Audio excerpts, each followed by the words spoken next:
Estamos de volta, mais uma aulinha rapidinha para aqueles alunos que porventura ficaram de recuperação, né? Esperamos que não tenham tantos ou que não tenha ninguém. Mas a gente sempre sabe que tem um ou outro ali, né, que precisa, que por motivos adversos, às vezes não é nem de não saber o conteúdo, às vezes é de ter um problema mesmo no dia da prova e aí aconteceu, tem que fazer a recuperação. Verdade, acontece. Nós estamos aqui. Estamos aqui para isso, então vamos lá, aula de recuperação, de revisão, a gente vai ver 4 aulas, tá? Mas temos os exemplos, né? Então nessa revisão de recuperação a gente elencou como assuntos aqui quais mesmo? Função quadrática, na sua segunda parte. Polinômios. Na segunda parte também. Análise combinatória. Também na segunda parte. E a trigonometria. Vem com a gente, vamos de função quadrática então, aula 53.1. A função quadrática é quem mesmo? Bom, é aquela função do tipo f de x igual a ax ao quadrado mais bx mais c, onde nós precisamos, no primeiro momento, identificar quem é A, quem é B, quem é C. Depois, verificar se a função tem concavidade da parábola para cima ou para baixo. Depois, aplicarmos no delta. Achando o delta, vamos ver se o delta é positivo, se é negativo. E aí vamos trabalhando detalhadamente, tudinho direitinho. Então tá, e aí depois disso a gente vai vendo que existem 4 passos para resolver, né? Usando a fórmula de Bhaskara, a gente primeiro conhece quem é A, B e C. Depois a gente aplica o delta ao quadrado, né? O delta que é B ao quadrado menos 4AC. A fórmula de Bhaskara também, às vezes, a gente resolve por soma e produto, né? Também é um recurso, tá? Encontraremos aí x1 e x2, que é o que nos interessa, certo? Certinho. E aí, lá na nossa paródia dizia, né, valor de delta importa, né? Importa. Se for o zero, toca. Uma vez o x, eu fico louca, né? E faz assim, a x quadrado mais bx mais c pra mim, né? Se o delta negativo não toca em mim, ó, não tem raízes reais, né? Não toca o eixo x. E o delta positivo toca o x, depois passa pelo vértice e segue a linha para ele pegar de novo 2 raízes reais diferentes, beleza? Beleza. E na função quadrática, os coeficientes A, B e C, eles têm algumas importâncias, né? Vamos lembrar. Bom, o valor do A indica a concavidade da parábola, certo? O valor do B indica a inclinação da parábola após o toque no eixo Y, ou seja, após passar pelo valor de C, porque o valor do C é o valor que toca no eixo Y. Certinho. Então agora vamos para a hora de recuperar, né? A hora de recuperar diz o que mesmo? A gente vai fazer uma atividade. Vamos lá? Alguma dúvida? Vamos verificar.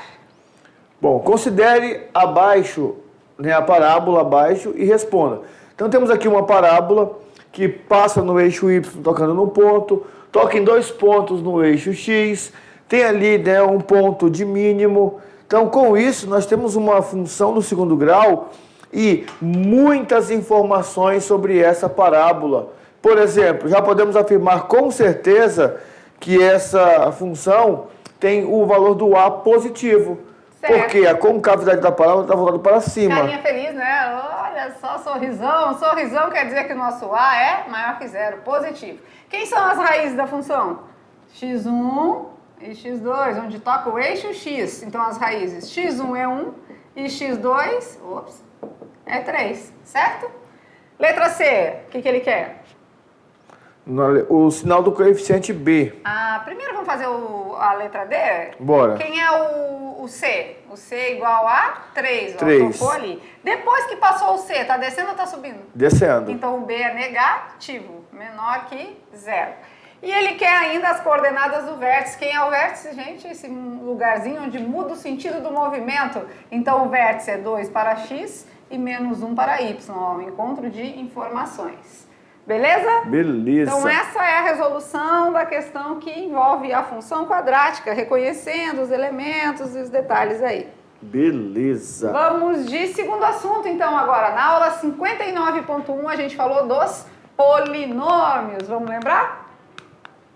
Bom, nos polinômios, né, nós falamos na aula de prova antes, mas vamos lá de novo. Nós temos a estrutura do polinômio e 2 em destaques nós trabalhamos em forma de função, que é o polinômio do primeiro grau e o polinômio do segundo grau. No polinômio do primeiro grau, quando nós queremos encontrar uma raiz, nós isolamos, né, nós zeramos o valor do f de x, do y. E aí nós procuramos um número que zere aquela equação. Ou seja, esse número é chamado de raiz ou solução, certo?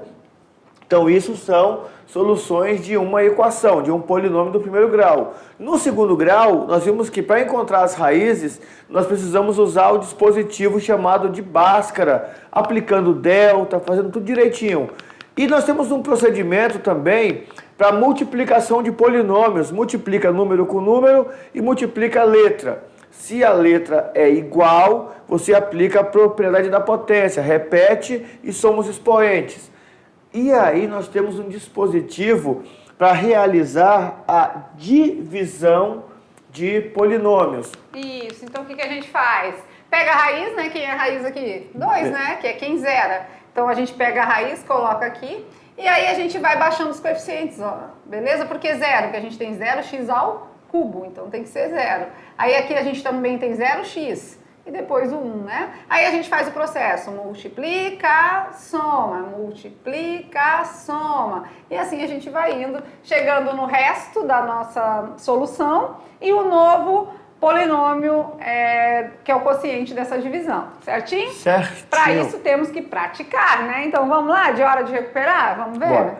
Aplicando o dispositivo prático de Briot-Ruffini, calcule o quociente e o resto da divisão de P de x por H de x, onde o P de x é x à quarta mais 3x ao quadrado mais x menos 5 e o H de x é x mais 2. Então vamos lá, quem é a raiz? A raiz? Bom, quem zera ali é o menos 2. Menos 2, né? Menos 2 é a raiz, então vamos fazer o nosso dispositivo aqui prático, ó. Prático, menos 2 a gente coloca aqui, agora vamos colocando os coeficientes. 1 do x à quarta, tem x ao cubo? Não. Então zero. X ao quadrado? 3. 3. X? 1. Termo independente? Menos 5. Baixamos o primeiro e vamos fazer o procedimento. 1 vezes menos 2. Menos 2. Menos 2 mais 0? Menos 2. Menos 2. Depois vamos lá. Menos 2 vezes menos 2. Mais 7. Mais 4. Mais 4. Mais 4 soma com 3. Mais 7. Mais 7. Já estava dando resultado lá no final.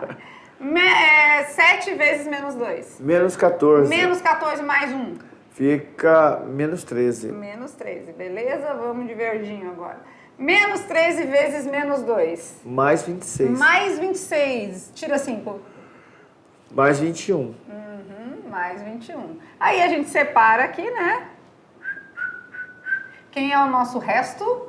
O resto é 21. 21, que já é a nossa resposta. Baixamos um grau do nosso polinômio, então ficamos com 1x à terceira, menos 2x ao quadrado, mais 7x, menos 13 é o nosso novo polinômio. Podemos colocar aqui um q de x? Pode ser, né? Que é o quociente, né? E o 21 é o resto. Essa aí é a maneira que a gente aplica o Briot-Ruffini, que é divisão de polinômios, tá bom?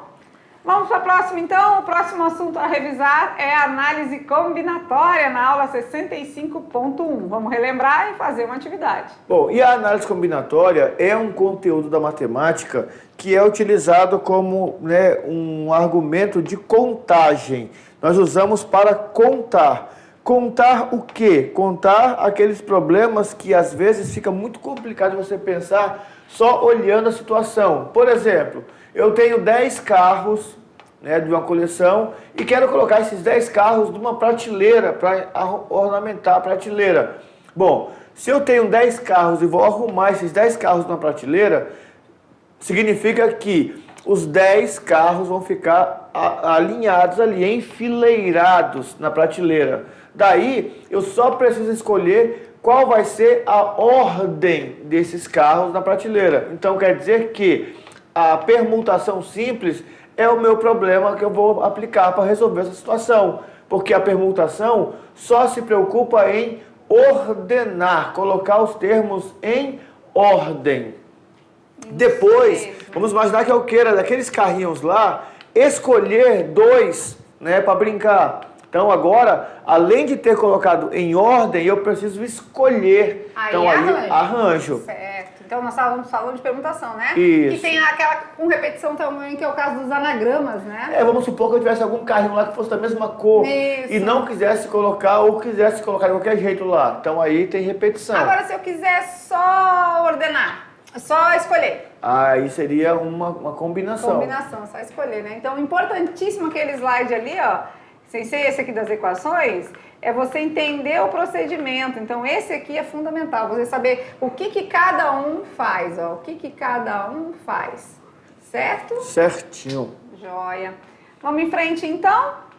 Agora vamos fazer um exercício sobre análise combinatória para a gente fechar aí com chave de ouro. Ainda temos mais um assunto para rever com vocês. Questão de número 3. Então, nós vamos ler o problema e você já sabe. Primeira coisa, ele quer colocar em ordem, ele quer colocar em ordem e escolher ou ele quer só escolher. Então, olha só. Em um campeonato de futebol, 10 equipes disputam as 3 primeiras posições. Quantos são os agrupamentos possíveis para as 3 primeiras posições? Percebam que eu não quero só colocar os 10 times aqui ou no final ver o ordenamento desses 10 times. Eu quero escolher os 3 primeiros. Então aqui eu tenho que ordenar e escolher. Então é um problema clássico de arranjo. Legal, beleza. Então vamos, se é arranjo de 10 tomados 3 a 3. Ou seja, 10 fatorial dividido por 10 menos 3 fatorial.